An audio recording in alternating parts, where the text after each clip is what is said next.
Amigos, buenas tardes, bienvenidos a 24 horas, emisión central. Hoy se cumplen 22 días del paro de la CONAIE y un convoy militar está en Imbabura con ayuda humanitaria, pero también con el fin de terminar la medida de hecho. Hola, Gaby.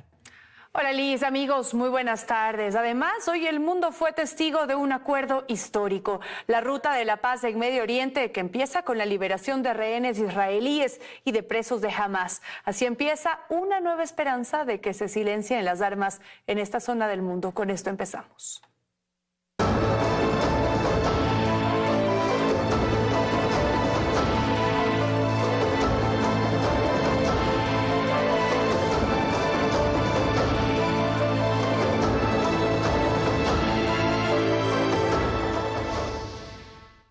Después de 2 años de guerra, Hamas liberó a los últimos 20 rehenes israelíes vivos, marcando el fin del conflicto en Gaza. Entre lágrimas, abrazos y emoción, Israel y Palestina celebran el regreso de sus ciudadanos y el inicio de una nueva etapa.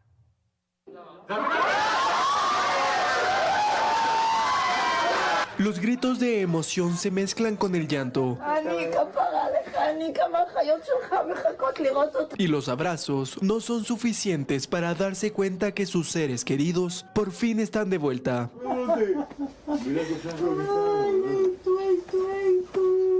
Después de 2 años de espera, Israel vuelve a ver a sus hijos, a sus padres, a sus hermanos. En el sur del país, las puertas de los helicópteros se abren y los últimos 20 rehenes vivos pisan de nuevo su tierra. Las cámaras captan lágrimas, manos temblorosas, miradas que intentan reconocer un rostro que la guerra había borrado. Gai está aquí, mi Gai está en casa, estás en casa.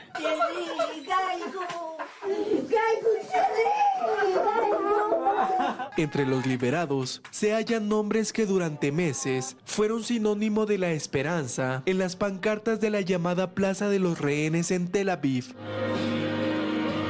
La multitud estalló en cánticos y aplausos al confirmarse la noticia. Allí, donde las familias se reunían cada semana pidiendo su regreso, esta vez se celebró la vida. Hamas entregó a los últimos cautivos israelíes con vida, marcando el fin oficial del conflicto en Gaza. A partir de ahora podemos empezar a vivir después de 2 años de lucha y lucha. Gracias, volveremos a sonreír. Y gracias a todo el mundo que estuvo con nosotros defendiéndonos. Verán que valió la pena. El acuerdo, mediado por Estados Unidos y Egipto, incluye también la liberación de casi 2.000 prisioneros palestinos. En Cisjordania y Gaza, los autobuses de la Cruz Roja fueron recibidos entre llantos y banderas. Nos maltrataron. Estuvimos esposados durante 24 horas. No nos permitían ir al baño. De vez en cuando alguien nos golpeaba con palos. Ramallah, Beitunia y Jan Yunis se convirtieron en escenarios de reencuentros. Varios prisioneros liberados denunciaron las malas condiciones en las que vivían en las cárceles israelíes. Es una alegría inmensa, una gran alegría reunirme con mi familia y seres queridos. El capítulo está cerrado. Con el regreso de los rehenes y la liberación de los prisioneros, Israel y Hamas dan por concluido un conflicto que dejó más de 60.000 muertos, la mayoría civiles. 2 pueblos separados por décadas de violencia, hoy comparten un mismo deseo, la paz. Mateo Paredes, Teleamazonas. El presidente estadounidense Donald Trump llegó a Egipto para copresidir una histórica cumbre sobre la paz en Gaza. Más de 20 líderes mundiales buscan definir el futuro del enclave y avanzar en un acuerdo que asegure la reconstrucción de la estabilidad en la región. A bordo del Air Force One y bajo estrictas medidas de seguridad, el presidente de Estados Unidos, Donald Trump, aterrizó en Egipto para copresidir una histórica cumbre sobre Gaza. Sharm el Sheikh, la ciudad turística que hoy se convierte en el epicentro de la paz tras 2 años de una guerra devastadora. El acuerdo de alto al fuego, impulsado por Washington, prevé un mejor futuro para Gaza, con la retirada parcial de Israel y la llegada de una fuerza multinacional coordinada por Estados Unidos. Más de 2 docenas de líderes mundiales asistirán a la cumbre para tratar el futuro del enclave palestino. El regreso de los rehenes israelíes es un momento de pura alegría. Un nuevo capítulo puede comenzar. Europa apoya plenamente el plan de paz y contribuirá a la reconstrucción de Gaza. El presidente de Francia, Emmanuel Macron, celebró la liberación de rehenes y afirmó estar listo para dar el siguiente paso. Tendremos que apoyar a la autoridad palestina y garantizar que obtengan su parte, pero también que implementen reformas para el futuro. También se dio a conocer que la Unión Europea reactivará su misión de vigilancia en el paso fronterizo de Rafah, buscando garantizar la estabilidad del alto al fuego. Horas antes, en Israel, Trump calificó como una dolorosa pesadilla los años de conflicto entre israelíes y palestinos. Orgulloso, proclamó el fin de la guerra e impulsó la reconstrucción de Gaza. Desde el 7 de octubre hasta esta semana, Israel ha sido una nación en guerra, pero no solo para los israelíes, también para los palestinos. La larga y dolorosa pesadilla finalmente ha terminado. Además, el mandatario pidió ante el Parlamento en Jerusalén indultar al primer ministro Benjamín Netanyahu, quien enfrenta cargos por corrupción y crímenes de guerra. Tengo una idea, señor presidente, ¿por qué no le concede un indulto? Me agrada mucho este caballero y, nos guste o no, ha sido uno de los mejores líderes en tiempos de guerra. Eres una persona famosa porque sabes cómo ganar. Tras 2 años de guerra y miles de vidas perdidas, el desafío ahora es mantener la paz y reconstruir lo que quedó en pie. Mateo Paredes, Teleamazonas.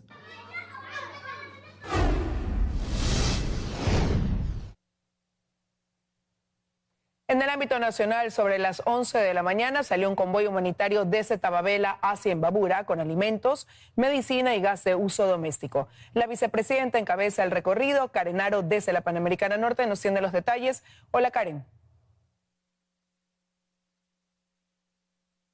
Así es, ¿cómo están? Buenas tardes. Estamos en la Panamericana Norte, acompañando al convoy que se dirige a la provincia de Imbabura con más de 1,000 efectivos entre policías y militares, alrededor de 30 vehículos que transportan alimentos, medicinas, todo de primera necesidad y también tanques de gas.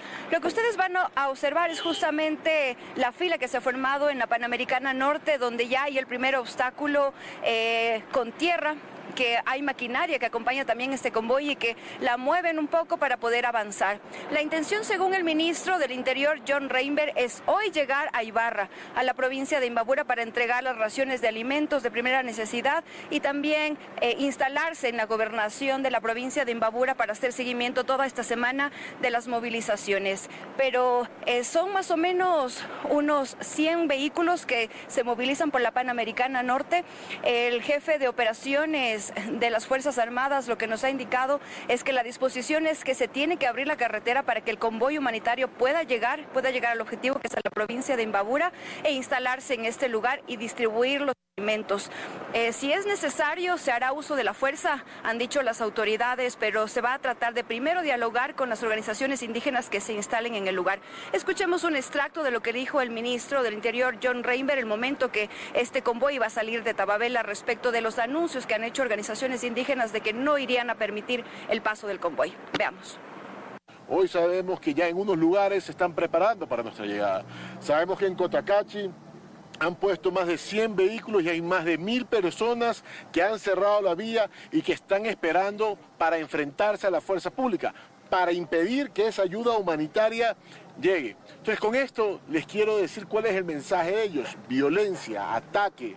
Ellos no quieren que lleguemos a ayudar. Y bien, respecto de lo que transporta este convoy, el jefe de operaciones de las Fuerzas Armadas nos dio un detalle y también aseguró que son más de 1,000 los efectivos que acompañan a este operativo y que no se detendrán. Ha dicho que hay cierres, los principales, en el sector de Cajas, en Otavalo, en Cotacachi, y luego de ello en San Antonio hasta llegar a Ibarra. Escuchemos. Nosotros estamos esperando, tenemos un contingente de aproximadamente 1,000 efectivos militares y policiales, que estamos aquí listos para cumplir esta misión en apoyo a esa provincia que se encuentra aislada y que tiene ya muchísimas deficiencias, muchísimas necesidades. ¿Qué va a pasar en los puntos conflictivos, en donde, como ya ha pasado con otros convoys, no les han permitido pasar? Indudablemente tenemos en nuestro análisis de riesgo está eso, hemos tomado precauciones.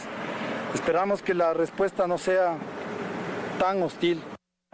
Y bien, eso es lo que nosotros les podemos contar en el transcurso de este trayecto por la Panamericana Norte. Les iremos haciendo reportes de acuerdo a la información lo amerite. Como ustedes pueden observar, los vehículos que van adelante de nosotros son las autoridades. Está la vicepresidenta de la República, está el ministro del Interior, está el ministro del MIES también. Hay representantes de la Cruz Roja, de organismos internacionales que acompañan al convoy. En este momento, como ustedes pueden ver, ya pasamos el primer obstáculo. Que estaba cerrada esta parte de la Panamericana, lo abrió la maquinaria que acompaña a la Policía Nacional y a las Fuerzas Armadas. Todo este trayecto está custodiado por la Fuerza Pública, eso es lo que nos ha garantizado. Y también están varios vehículos de la prensa, somos más o menos 6 medios de comunicación los que estamos acompañando este trayecto. Estaremos pendientes y en caso de que la información lo amerite, pues nos volveremos a conectar. Continúan ustedes, que tengan una buena tarde. Lo mismo para ti, Karen. Gracias por tu reporte desde el convoy humanitario. Y es que hoy es el día 22 de paralizaciones y por parte de la CONAIE en Imbabura, centenares de manifestantes avanzan desde Otavalo, Cotacachi y La Esperanza hacia Ibarra para concentrarse a las afueras de la gobernación de Imbabura. A esta hora nos contactamos con David Vizcaíno, que se encuentra en ese punto para contarnos más detalles. David, te escuchamos. Buenas tardes. Gracias, Gaby. Muy buenas tardes. 13:13. Específicamente nos encontramos en la 4ª división Amazonas, aquí en el cantón Antonio Ante, donde se han realizado varios sobrevuelos, donde hemos visto también nosotros desde el aire varias personas que estaban centenares, miles de personas desde Cotacachi, Otavalo y Antonio Ante. Nos encontramos en uno de los helicópteros del Ejército Nacional, el segundo acá a nivel del Ecuador es el H-225. Están ya listos, también aquí vinieron varias autoridades de carácter regional y nacional y van también a realizar varios sobrevuelos. Esta mañana empezaron con los manifestantes a llegar al obelisco de la estación. El objetivo era ir a entregar varias consignas, varios comunicados a la gobernadora de Imbabura, pero hasta el momento no se va. Pueden observar al fondo, también se encuentran ya autoridades con los generales, está también el ministro de Defensa y otras autoridades a nivel nacional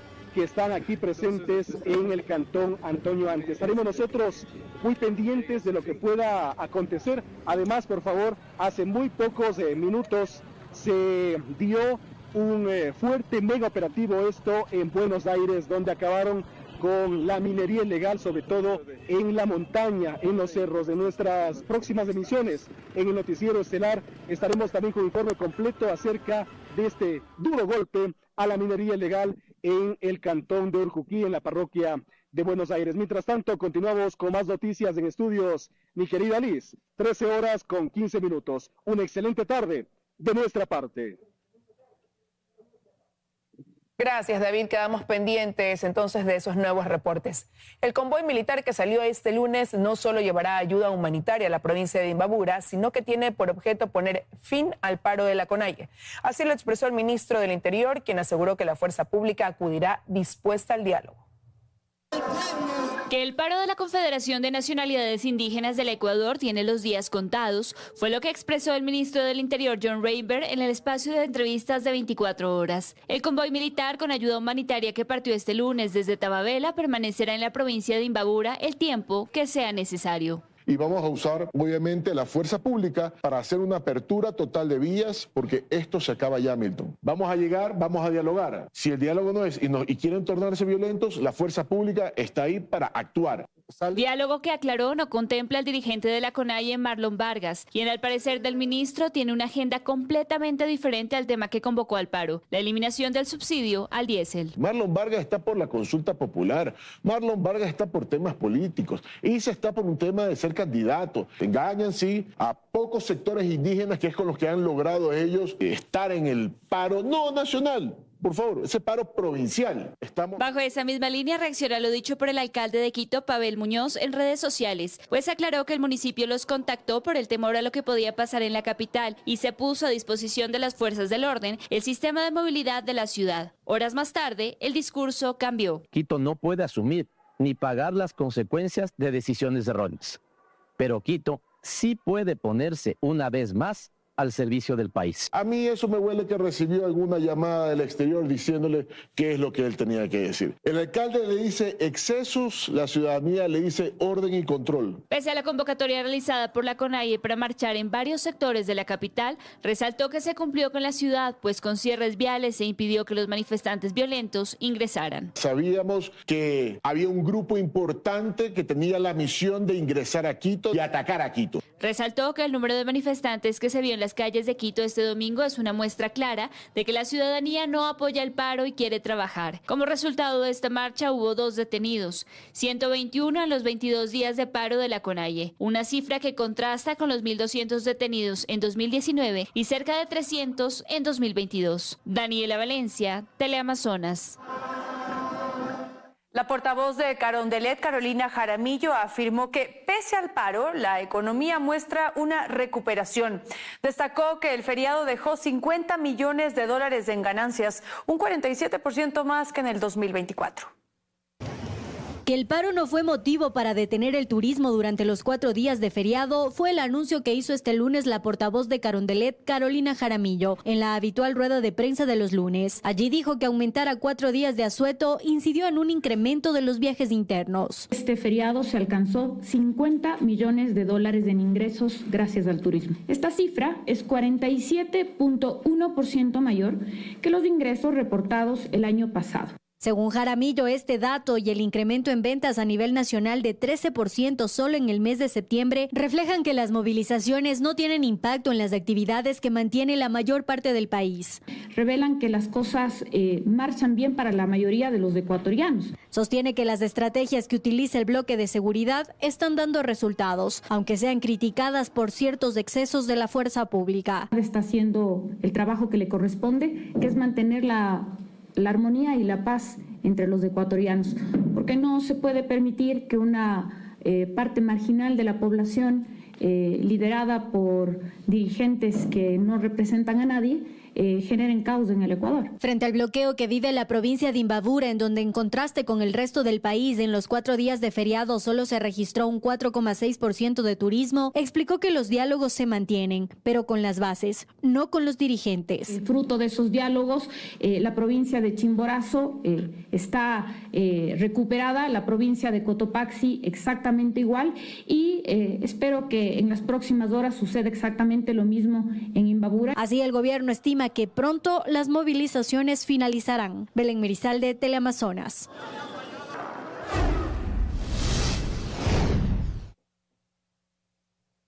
El presidente Daniel Noboa despacha desde el gobierno zonal de Guayaquil. En este punto está Bernarda Ceballos para darnos la información. Hola Bernarda, buenas tardes, te escuchamos. ¿Qué tal? Buenas tardes. Sí, el primer mandatario Daniel Noboa arribó a la ciudad de Guayaquil en horas de la mañana vía aérea desde la provincia de Santa Elena. A esta hora de la tarde el jefe de Estado mantiene reuniones y despacha desde aquí el gobierno zonal, que es en donde nos encontramos. Extraoficialmente nos han informado que mantendría reuniones en materia de seguridad, las mismas que son de carácter totalmente privado. Observamos en imágenes que cerca de las 12 del día ingresó parte de la caravana presidencial al parqueadero del gobierno zonal. Hay resguardo policial en los exteriores. Se nos ha informado que aquí también estaría la secretaria de la administración, Cynthia Yelibert. El jefe de Estado permanecería toda la tarde aquí en el gobierno zonal. Esto en el contexto de que hoy se cumplen 22 días del paro de la CONAIE. No se conoce tampoco si en horas de la tarde o de la noche el presidente regresaría a la Tacunga. Esa es la información hasta este momento. Ustedes continúan con más. Muy buenas tardes.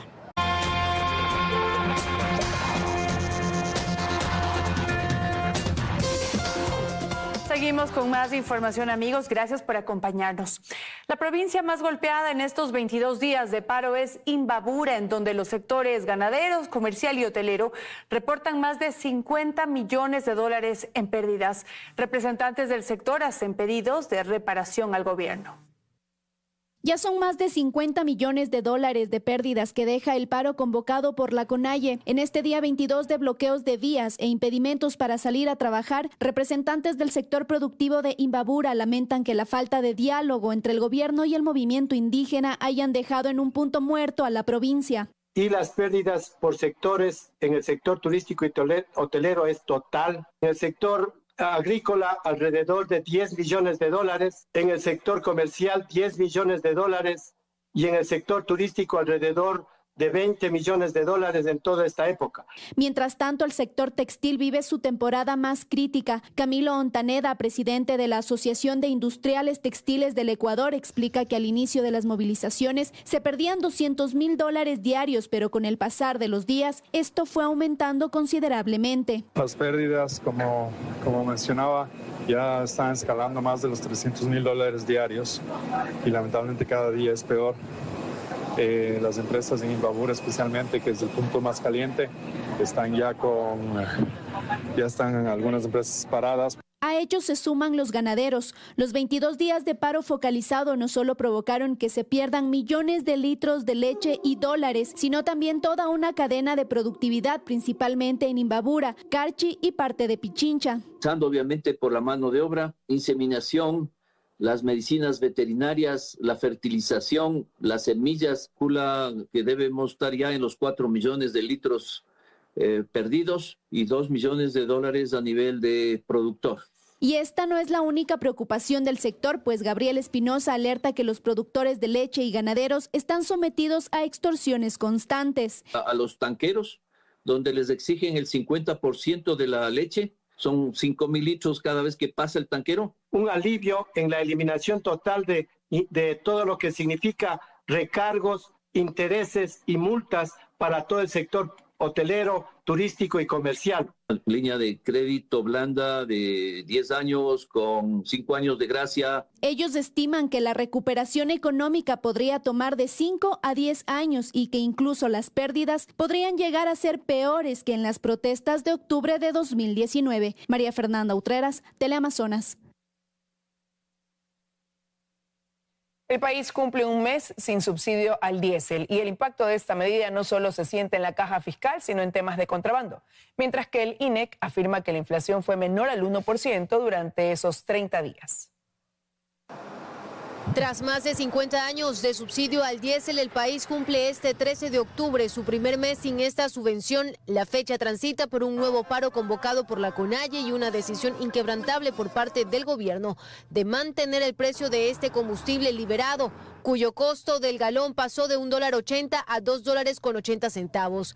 En estos primeros 30 días de esta decisión, según información del Instituto Nacional de Estadísticas y Censos, se señala que en las primeras semanas de la medida se registró una inflación anual de Ecuador del 0,72% en septiembre, es decir, menor al 1%. Asimismo, de acuerdo con este mismo informe, la variación acumulada entre diciembre de 2024 y septiembre de 2025 fue de 0,53%. Una cifra moderada que según mantendría la inflación bajo control. La eliminación del subsidio, que se basó en la justificación del ordenamiento de las cuentas públicas y el redireccionamiento de los recursos hacia los sectores más vulnerables, según el Ministerio de Finanzas, benefició a las cuentas públicas. Es así que como país dejamos de gastar en un promedio de $2,5 millones diarios en el subsidio al diésel, generando un ahorro anual superior a los $1.100 millones.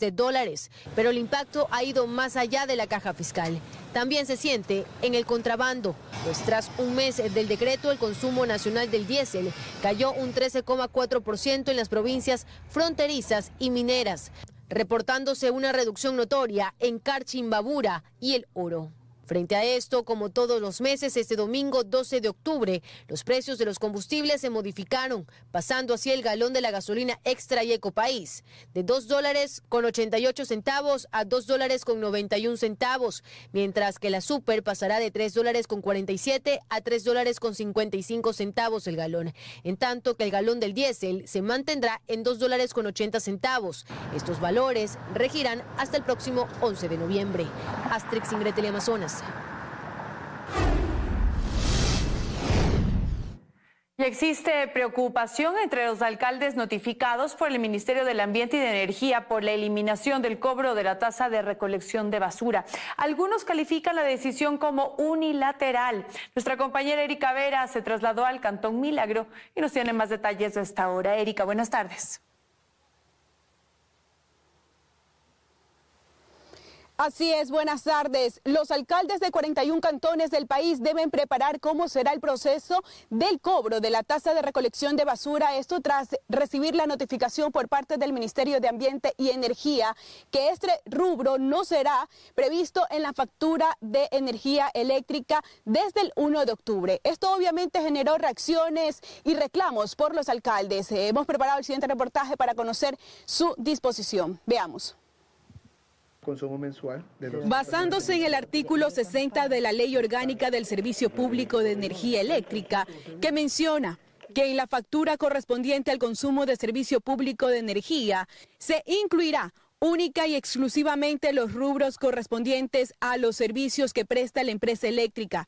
El Ministerio de Ambiente y Energía notificó públicamente a las municipalidades de 41 cantones del país que el rubro por la tasa de recolección de basura que incluye acopio, traslado y disposición de desechos no se cobrará en las planillas de energía eléctrica. Es decir, en la facturación correspondiente al mes de octubre, el monto solo será por consumo de energía, decisión que para los alcaldes generó rechazo, pues la decisión fue unilateral y no socializada. Sin embargo, pues nos sorprende muchísimo esta decisión. Nos hubiese gustado que pudiera haber un tiempo en el cual nosotros tengamos justamente el espacio para poder ir tomando las decisiones importantes, establecer una nueva ordenanza. Para el alcalde de Milagro, Pedro Solines, la decisión no tiene un acuerdo entre CENEL y el Ministerio de Ambiente. En este oficio del 29 de septiembre dice: procede a notificar de manera formal a su representada la terminación unilateral del convenio de recaudaciones de la tasa. 7 de octubre. Se deja sin efecto la notificación de disposición de terminación unilateral. 9 de octubre. Se deja insubsistente la anterior decisión y se dispone la terminación unilateral de los convenios. Pues existe inexactitudes, pues según lo indicado en la primera notificación, esto rige desde el 1 de octubre. Ahora son pocas las opciones que tienen para cobrar el rubro. El plan B es establecer algún otro mecanismo de cobro que no va a tener la misma eficiencia que se tiene a través de las planillas eléctricas. Puede ser a través de los impuestos prediales, puede ser a través de las planillas de agua potable. Y el tercer problema es que los catastros, tanto prediales como los catastros de los servicios de agua potable, que otros servicios que damos, no coinciden también con los catastros de energía eléctrica. Establecer el mecanismo de la recaudación por el concepto de la tasa de recolección de basura, que además de eso también pues afecta a la tasa contra incendios que lleva adelante también el cuerpo de bomberos. Tanto las alcaldías de Milagro, Playas y las 39 restantes solicitan al ministerio que se aclaren los procesos y se les brinde tiempo para poner a activar el nuevo proceso de cobro. Así también es importante indicar que en pocos minutos se tiene prevista una reunión telemática con diferentes alcaldes que han sido notificados para coordinar acciones y cuál va a ser el procedimiento del cobro de esta nueva tasa para los municipios notificados. Esta es la información a esta hora de la tarde. Usted continúa con más. Buenas tardes. Estaremos pendientes. Una buena tarde para ti también, Erika. Gracias. Desde el oficialismo hay silencio en torno a la millonaria compra de 2 medios de comunicación efectuada por un asambleísta de gobierno.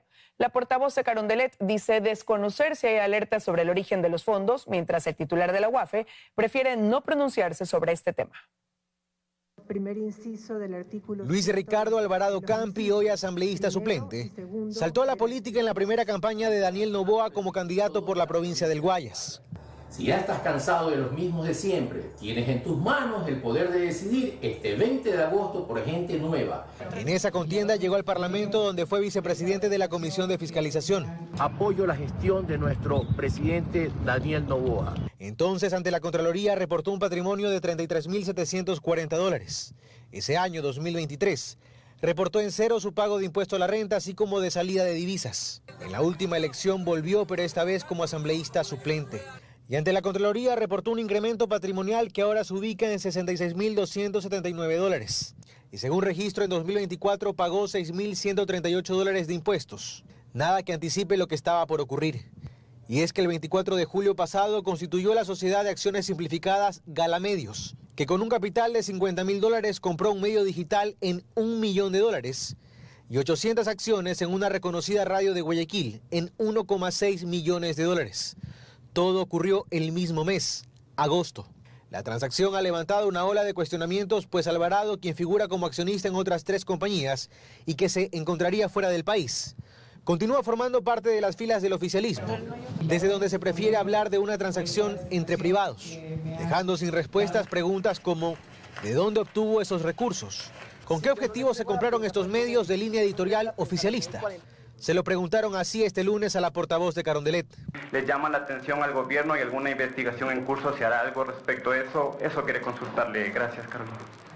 No tengo conocimiento si hay alguna alerta o haya saltado alguna alerta en la UAFE sobre esta transacción de la que tú me estás hablando. Alberto. El titular de la UAFE, a quien buscamos para obtener un pronunciamiento, ha dicho que sobre el tema no se pronunciará. Yanina Rizzo, legisladora de ADN, de quien Alvarado es suplente, ha respondido de igual forma. Alvarado prácticamente no tiene agenda pública. En sus redes sociales, sus últimas publicaciones datan de hace 5 meses. Sobre el tema, hay silencio oficial. Carlos Acoto, Teleamazonas. Quiero desearles lo mejor del mundo. La Asociación de Municipalidades Ecuatorianas calificó como una medida arbitraria la disposición del gobierno de adelantar el pago del 13º sueldo. Advirtió que muchos municipios no tienen recursos para cumplir con esta medida. Que resulta inviable para los municipios del país el adelanto del pago del 13º sueldo para el 14 de noviembre es la principal alerta de la Asociación de Municipalidades Ecuatorianas tras la disposición del presidente Daniel Noboa. Resulta inviable porque hay compromisos que están siendo desatendidos y se quiere adelantar otros compromisos que todavía no ha llegado el plazo. Y si no es vinculante, no lo deberíamos hacer. Y si es vinculante, no tendríamos los recursos para hacerlo. Así de sencillo. En medio de esta situación, Maldonado recalca que este adelanto para los municipios significan más de 80 millones de dólares. Esos recursos que deben estar siendo transformados en obra social, tenemos retrasos de esta naturaleza, estamos imposibilitados de atender. No está habiendo empatía, sino más bien apatía por lo que estamos viviendo los municipios. Patricio Maldonado incluso precisa que en varios casos los gobiernos autónomos descentralizados acumulan entre 3 y 4 alícuotas impagas, lo cual compromete el normal funcionamiento de sus administraciones. Hoy estamos impagos, tanto lo que corresponde a las cuotas de julio, agosto y septiembre. Dan una gran suma de 744.8 millones de dólares. Es una situación bastante crítica por la que estamos atravesando. El día de ayer específicamente estamos paralizados en el municipio de Celica por falta de recursos para adquirir combustible. Según el presidente Daniel Noboa, la decisión busca fomentar la economía local y aquí la gran pregunta, ¿de dónde conseguir el dinero considerando que el déficit fiscal de Ecuador alcanza los 5.600 millones de dólares? Lo que está haciendo el gobierno es presupuestando que vayan a llegar unos 580 millones de los desembolsos que tenemos con la banca internacional y que esos fondos puedan usarse para eso. Esa es la mayor declaración de que el país no tiene los recursos para atender sus salarios y que estamos utilizando parte de los tramos del endeudamiento de los empréstitos para esto.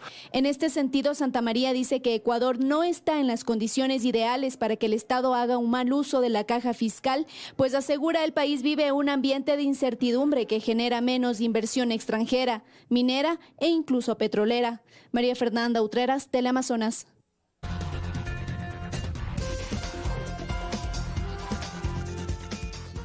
Seguimos con más. 2 nuevas masacres se registraron en las últimas horas en el país. En Guayaquil, 6 personas fueron asesinadas durante un festejo por el cierre de las fiestas octubrinas, mientras que en Buena Fe, Los Ríos, hallaron 8 cuerpos. Lo que comenzó como una celebración y un campeonato de indoor culminó con una nueva masacre en el suburbio de Guayaquil. La noche del domingo 12 de octubre, cerca de las 22:45, un grupo de hombres armados irrumpió en las calles 22 y Cristóbal Colón. El ataque dejó al menos 6 personas fallecidas y 15 heridas por impactos de bala. Entre los 15 heridos constan 2 adolescentes de 14 y 16 años y una niña de 6, quienes fueron trasladados a distintas casas de salud, muchos de ellos por sus vecinos y familiares, como quedó registrado en videos de cámaras aficionadas. En moto y se bajaron y le dispararon a todo el mundo. Así fue como una celebración para culminar las fiestas octubrinas en la urbe terminó en tragedia. Se presume que este ataque estaría relacionado con disputas delictivas entre grupos criminales que operan en el suburbio de Guayaquil. En el distrito Portete, en lo que va del 2025, se han reportado más de 200 muertes violentas. Juntamente se trataría de la GDO Freddy Krueger, Posiblemente sea un fraccionamiento. Y esta masacre se suma a una serie de matanzas que han ocurrido en las últimas horas en la región costa, como el asesinato de 5 personas durante una fiesta de 15 años en Playas. Además de que este lunes 13 de octubre 8 cadáveres fueron encontrados en el cantón Buena Fe, provincia de Los Ríos. Dentro de los 8 está un menor de edad y dentro de ellos 3 de las 8 personas tienen antecedentes por tráfico ilícito de sustancias. Las víctimas de esta masacre, 4 hombres y 4 mujeres, fueron encontrados maniatados y apilados a un costado de la carretera. Las víctimas habían llegado desde Quito para pasar el feriado. Paula Kun, Teleamazonas. La Policía Nacional ejecutó el operativo Apolo 27 en los distritos Nueva Prosperina y Portete en Guayaquil y en Durán. Este dejó como saldo 18 personas detenidas, entre ellas un menor de edad identificado como alias Napa, presunto gatillero del grupo delictivo Los Chone Killers. Durante los 9 allanamientos se incautaron armas de fuego, drogas, celulares, vehículos robados y más de $12,000 en efectivo.